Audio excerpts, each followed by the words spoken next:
আজকে তো সকালবেলা উঠে দেখি মা এত সুন্দর ব্রেকফাস্টের জন্য ম্যাগি রান্না করেছে। আর তারপরে আমি একটুখানি খেয়ে নিয়েছিলাম আমার বার্থডের কেক, যেটা আগের দিনের একটুখানি ছিল। তো খাওয়ার পর আজকে অনেক দিন বাদে ঠাকুরের জায়গাটাকে পরিষ্কার করে পুজো দিয়ে নিয়েছিলাম, কারণ আজকে ছিল বৃহস্পতিবার। তো তারপরে আমি এখানে বসেছি তোমাদেরকে দেখাবো যে আমি বার্থডেতে কী কী গিফট পেয়েছি। ফার্স্টেই হলো এই চকলেটগুলো, যেগুলো আমাকে আমার মামি, কাকু আর আমার একটা বোন দিয়েছে। তারপরেই দিয়েছে আমার স্টুডেন্টরা এত সুন্দর একটা ফটো ফ্রেম।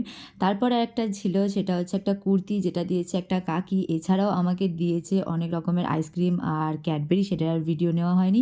তারপরে আমার ফেভারিট দুটো গিফট, এটা হচ্ছে সবার ফার্স্ট, যেটা আমার বন্ধুরা দিয়েছে। এটা তো আমার খুবই পছন্দ হয়েছে।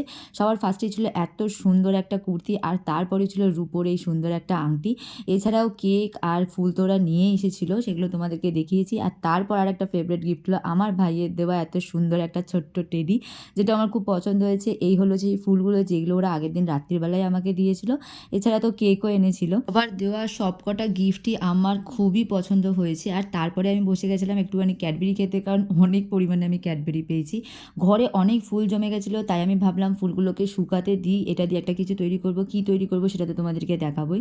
এটা হচ্ছে পরের দিন সন্ধ্যেবেলা রেডি হয়ে বেরিয়ে গেছিলাম আমি আর মা। আমাকে আজকে আইব্রো করতে যেতেই হতো। আইব্রো কমপ্লিট করে এখন চলে এসেছি ফুচকা খেতে। আর তারপরে নিয়ে নিয়েছিলাম ডালের বড়া, যেটা তো আমার খেতে খুবই ভালো লাগে। আর তারপরে চলে এসেছি আমরা সোজা বাড়িতে।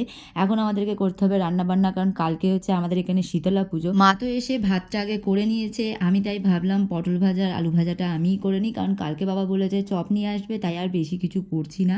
তো তোমাদেরকে আমি কালকে শেয়ার করব যে আমাদের এখানে কীভাবে শীতলা পুজো হয়, যদি আমি ওখানে থাকতে পারি। আর কালকে দেখা হবে তোমাদের সাথে আর একটা নতুন ভ্লগে। তো তোমরা কিন্তু জানিও যে আমার ভ্লগগুলো তোমাদের কীরকম লাগছে।